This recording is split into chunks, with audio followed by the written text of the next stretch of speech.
Welcome back. Bulletin کے آغاز میں خبر شامل کریں کہ خدمت انسانیت کے جذبے سے سرشار فیض فاؤنڈیشن انٹرنیشنل کی گلستان جوہر میں لگائے گئے کیمپ میں امدادی سرگرمیاں جاری ہیں۔ آپ کو مزید بھی اپڈیٹ کرتے چلیں کہ ملک بھر میں سیلاب کی تباہ کاریوں کے انتہائی خطرناک اثرات مرتب ہو رہے ہیں، جس کے بعد سیلاب زدہ علاقوں میں بھوک و افلاس کے بعد وبائی امراض پھوٹ رہے ہیں۔ دور دراز سیلاب زدہ علاقوں میں عوام کا کوئی پرسان حال نہیں۔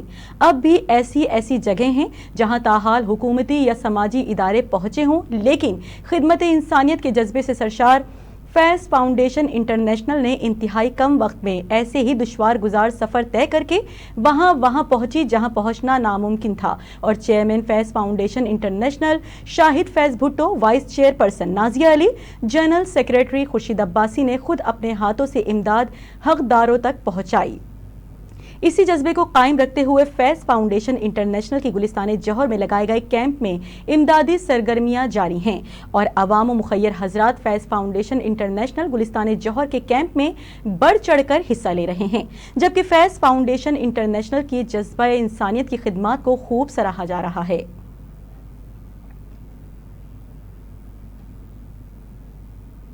اور اب بلیٹن میں خبر شامل کریں کہ منی لانڈرنگ ریفرنس میں وزیر اعظم شہباز شریف کو حاضری سے مستقل استثناء مل گیا ہے۔ آپ کو بتاتے چلیں کہ احتساب عدالت لاہور میں آمدن سے زائد اثاثہ جات اور منی لانڈرنگ کیس کی سماعت ہوئی، جہاں وزیر اعظم شہباز شریف کی حاضری سے استثناء کی درخواست منظور کر لی گئی۔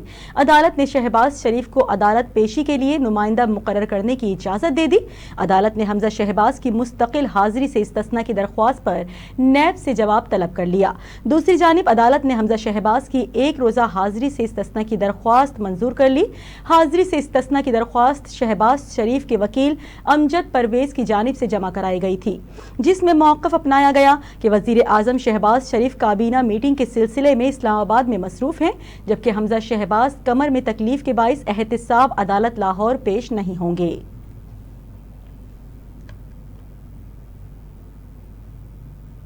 سابق وزیر اعظم یوسف رضا گیلانی کے خلاف توشہ خانہ ریفرنس دائر کر دیا گیا۔ آپ کو بتاتے چلیں کہ پی ٹی آئی نے سابق وزیر اعظم یوسف رضا گیلانی کے خلاف توشہ خانہ ریفرنس دائر کر دیا۔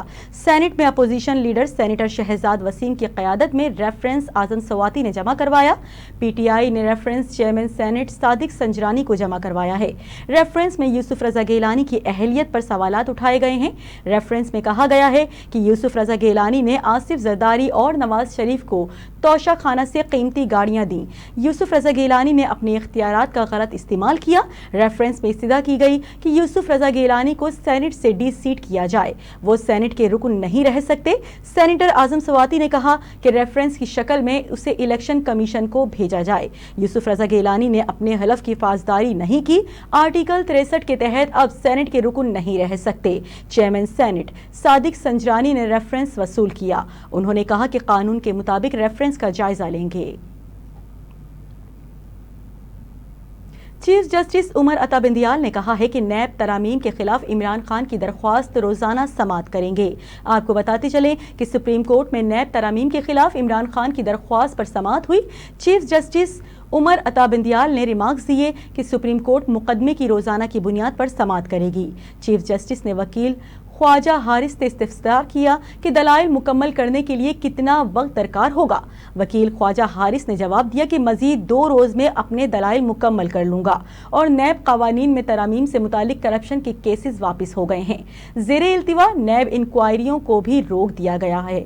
انہوں نے کہا کہ حکومت نے کرپشن چھپانے کے لیے نیب عدالتوں کے اختیارات کم کیے، اور گزشتہ سماعت پر وفاق نے جواب جمع کروانے کا کہا تھا۔ چیف جسٹس نے کہا کہ ہمارے پاس ابھی تک وفاق کا جواب نہیں آیا اور اٹارنی جنرل بھی موجود نہیں۔ وکیل خواجہ حارث نے کہا کہ ابھی تک تو نیب کا موقف بھی آن ریکارڈ نہیں، اور معلوم ہونا چاہیے کیا نیب علیحدہ موقف اپنائے گا۔ چیف جسٹس نے ریمارکس دیے کہ نیب نے کہا تھا وہ اٹارنی جنرل کے دلائل کو اپنائیں گے، صرف بنیادی حقوق اور آئین کی خلاف ورزی کو دیکھنا ہے۔ مسلم لیگ نون کے رہنما عطا تارڑ نے کہا ہے کہ چیئرمین پاکستان تحریک انصاف عمران خان نے سیاست چمکانے کے لیے ریاست داؤ پر لگا دی۔ مزید بھی آپ کو بتاتے چلیں کہ مسلم لیگ نون کے رہنما عطا تارڑ نے پریس کانفرنس کرتے ہوئے کہا کہ عمران خان کو سیلاب متاثرین کی پرواہ نہیں، انہیں صرف اپنی سیاست کی فکر ہے۔ انہوں نے کہا کہ آڈیو لیکس میں کہا گیا ہے کہ امریکہ کا نام نہیں لینا، جبکہ آڈیو لیکس میں کہا گیا سائفر کو استعمال کرنا اور کھیلنا ہے۔ عمران خان سے پوچھ تو لیتے جو خط جلسے میں لہرایا تھا اور اسٹیج سے اترتے ہوئے گم تو نہیں ہو گیا۔ عطا تارڑ نے کہا کہ B R T Peshawar, foreign funding اور آٹے چینی کو بھی نہیں چھوڑا گیا۔ عمران خان نے سیاست چمکانے کے لیے ریاست داؤ پر لگائی۔ اور اب بلیٹن میں خبر شامل کریں کہ سابق وفاقی وزیر اطلاعات اور پاکستان تحریک انصاف کے رہنما فواد چوہدری نے کہا ہے کہ ملزمان ہی اپنے لیے قانون بنا رہے ہیں۔ مزید بھی آپ کو آگاہ کرتے چلیں کہ پی ٹی آئی رہنما فواد چوہدری نے میڈیا سے گفتگو کرتے ہوئے کہا کہ شہباز شریف اور حمزہ شہباز کے خلاف اربوں روپے کے مقدمات ہیں، لیکن نیب مقدمات ختم کر دیے گئے اور وزیر اعظم دنیا سے مانگنے کے مشن پر گامزن ہیں۔ انہوں نے کہا کہ اسحاق ڈار کے خلاف بھی اربوں روپے کے مقدمات ہیں اور 1100 ارب روپے کے ریفرنسز کو نیب سے ختم کر دیا گیا ہے۔ دنیا سے پیسے مانگ رہے ہیں اور کرپشن ختم کرنے کے لیے قانون سازی کر رہے ہیں۔ نیب قوانین میں بھی تبدیلیاں کی گئیں۔ فواد چوہدری نے کہا کہ اگر میرے پاس اربوں کی جائیدادیں ہیں تو میں نے جواب دینا تھا، لیکن ترمیم کے بعد اب نیب یا حکومت بتائے گی کہ پراپرٹی کہاں سے آئی ہے۔ آصف زرداری خاندان اور شریف خاندان کی پراپرٹیز ملک میں لانا ناممکن ہے۔ پی ٹی آئی رہنما نے مزید کہا کہ احتساب کا عمل بالکل ختم ہو گیا ہے۔ مریم نواز کو ضمانت ملی اور اسحاق ڈار جس طریقے سے واپس آئے، یہ سوالیہ نشان ہیں۔ اب ملزمان ہی اپنے لیے قانون بنا رہے ہیں۔ نواز شریف کے بچوں نے اس ملک کے اربوں روپے لوٹے ہیں اور اب ایسا قانون بنایا گیا کہ کرپشن کے لیے نیب کو سب کچھ ثابت کرنا ہوگا اور جو کرپشن کرے گا اس سے کچھ نہیں پوچھا جائے گا۔ اور اب خبر شامل کریں شہر قائد کے حوالے سے۔ شہر قائد میں گزشتہ 24 گھنٹوں کے دوران ڈینگی کے 255 نئے کیسز رپورٹ ہوئے۔ مزید بھی آپ کو اپڈیٹ کرتے چلیں کہ محکمہ صحت سندھ کے مطابق گزشتہ 24 گھنٹوں کے دوران ضلع شرقی میں 78، ضلع وسطی میں 64، ضلع جنوبی میں 39، ضلع کورنگی میں 29، ضلع ملیر میں 26، ضلع غربی میں 12 اور ضلع کماڑی میں 7 کیسز ریکارڈ کیے گئے۔ صوبائی محکمہ صحت کے مطابق شہر قائد میں ماہ اکتوبر کے 2 دن میں 496 ڈینگی کیسز رپورٹ ہو چکے ہیں، جس کے بعد کراچی میں رواں سال ڈینگی کیسز کی تعداد بڑھ کر 8976 ہو گئی۔ محکمہ صحت کے اعداد و شمار کے تحت رواں سال سندھ میں ڈینگی کے باعث جاں بحق ہونے والوں کی تعداد 38 ہو چکی ہے، جن میں سے 36 کا تعلق کراچی سے بتایا جا رہا ہے۔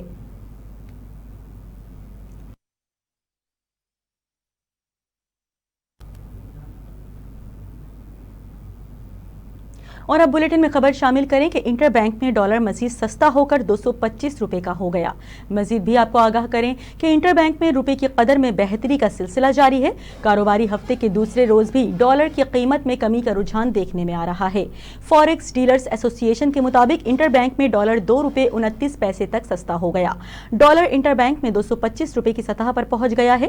دوسری جانب پاکستان اسٹاک ایکسچینج میں 100 انڈیکس 232 پوائنٹس کا اضافہ ہوا ہے۔ کاروبار کے دوران انڈیکس 41,443 پوائنٹس کی سطح پر ٹریڈ کرتا دیکھا گیا۔ شمالی کوریا نے جاپان کے اوپر سے بیلسٹک میزائل داغ دیا۔ مزید بھی آپ کو بتائیں کہ شمالی کوریا میں میزائل داغنے کی جاپانی حکومت نے وارننگ جاری کی تھی۔ 2017 کے بعد پہلی مرتبہ شمالی کوریا نے جاپان کی حدود میں میزائل داغا۔ درمیانے درجے تک مار کرنے والے بیلسٹک میزائل جاپان کے مشرق میں سمندر میں گرا۔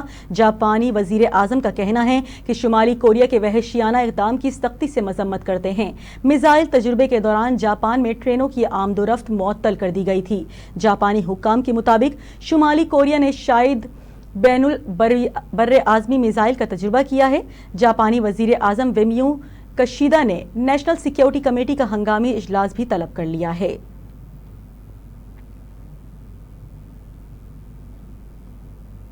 ایران میں جاری مظاہروں پر امریکی صدر جو بائیڈن کا رد عمل سامنے آ گیا۔ امریکی صدر نے کہا کہ امریکہ ایرانی خواتین کے ساتھ کھڑا ہے۔ مزید بھی آپ کو بتائیں کہ وائٹ ہاؤس کی جانب سے امریکی صدر کا بیان جاری کیا گیا ہے، جس کے مطابق جو بائیڈن کا کہنا ہے کہ ایران میں مظاہروں میں شامل خواتین اور طلبہ کے خلاف کریک ڈاؤن کی اطلاعات پر فکر مند ہوں۔ امریکہ ایرانی حکام کو ذمہ دار ٹھہراتے رہیں گے اور لوگوں کے آزادانہ احتجاج کے حق کی حمایت کرتے رہیں گے۔ یاد رہے کہ ایران کے سپریم لیڈر آیت اللہ علی خامنہ ای نے مہسا امینی کی ہلاکت پر ملک میں جاری احتجاجی مظاہروں کا ذمہ دار اسرائیل اور امریکہ کو قرار دیا تھا۔ ایران ہیومن رائٹس جو کہ ناروے میں موجود ایک NGO ہے، اس کا کہنا ہے کہ ایران میں حالیہ مظاہروں کے نتیجے میں 133 افراد ہلاک ہو چکے ہیں۔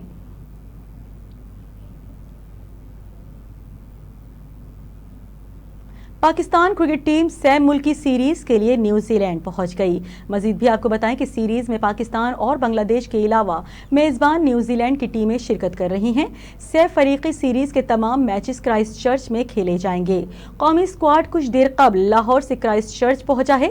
اسکواڈ میں 16 کھلاڑی اور اسپورٹس اسٹاف کے 13 ارکان شامل ہیں۔ پاکستانی ٹیم ایک روز آرام کے بعد جمعرات سے کرائسٹ چرچ میں ٹریننگ کا آغاز کرے گی۔ سہ فریقی سیریز میں پاکستان اپنا پہلا میچ 7 اکتوبر کو بنگلہ دیش کے خلاف کھیلے گا۔ اور اب بلیٹن میں بات کر لیتے ہیں آل راؤنڈر شعیب ملک کے حوالے سے۔ کہنا ان کا یہ ہے کہ کہا اگر باہر چاہتا ہے یا بابر چاہتا ہے کہ میں کھیلوں تو کھیلوں گا، ورنہ نہیں۔ آپ کو بتائیں کہ آل راؤنڈر شعیب ملک کو ورلڈ کپ اسکواڈ میں شامل نہ کیے جانے پر شائقین کرکٹ سمیت سابق کھلاڑی بھی مایوس نظر آ رہے ہیں۔ اس حوالے سے سوشل میڈیا پر آل راؤنڈر شعیب ملک کی گفتگو سامنے آئی ہے، جس میں انہوں نے کہا کہ کپتان بابر اعظم سے بات ہوتی ہے۔ آخری ورلڈ کپ میں بھی بابر اعظم نے مجھ سے پوچھا تھا کہ آپ کیا کرنا چاہتے ہیں، آپ ریٹائرمنٹ لینا چاہتے ہیں یا کھیلنا چاہتے ہیں۔ میں نے بابر کو واضح کیا تھا کہ کرکٹ کو دیے گئے اتنے سالوں بعد میں ضرور اتنا حقدار ہوں کہ مجھ سے پوچھا جائے کہ میں کیا چاہتا ہوں۔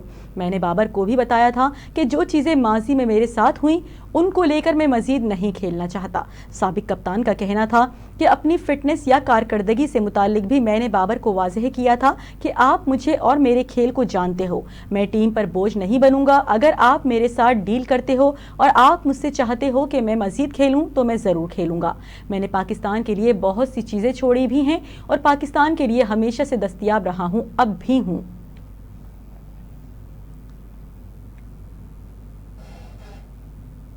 معروف اداکارہ عائشہ جھلکر نے سلمان خان کی اچھائی بیان کرتے ہوئے کہا ہے کہ سلمان شوٹنگ کا بچا کچھا کھانا دینے کے لیے فقیروں کو ڈھونڈا کرتے تھے۔ آپ کو بتائیں کہ بالی ووڈ کے دبنگ خان کے ساتھ فلموں میں ڈیبیو کرنے والی ماضی کی معروف اداکارہ عائشہ جھلکر نے سلمان خان کی رحم دلی اور انسانیت کے جذبے کے حوالے سے بات کی۔ بھارتی میڈیا کو انٹرویو دیتے ہوئے عائشہ جھلکر نے 1991 کے وقت اپنی پہلی فلم کے وقت کو یاد کیا۔ انہوں نے کہا کہ میں سلمان کے ساتھ پہلی فلم کر رہی تھی، میرا تجربہ شاندار رہا اور میں نے سلمان کو ایک اچھا انسان پایا۔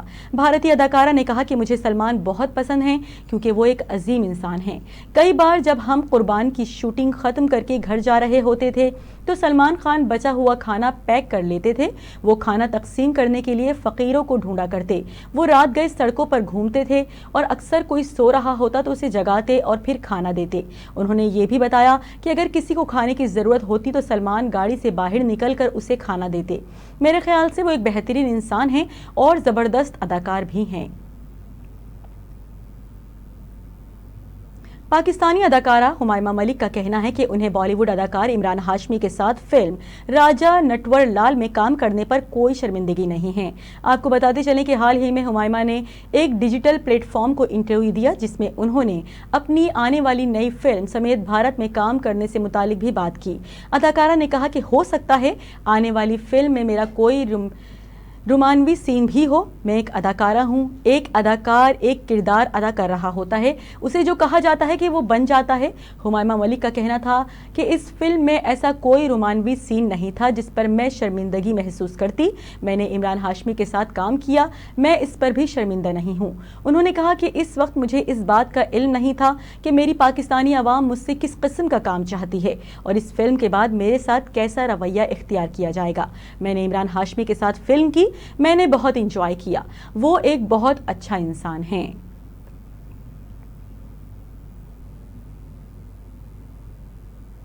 بلیٹن آپ نے ملاحظہ کیا اور اسی کے ساتھ ہی نیوز اسٹوڈیو سے فی الوقت اتنا ہی۔ مزید خبروں اور اپڈیٹس کے لیے دیکھتے رہیے فیض ٹی وی۔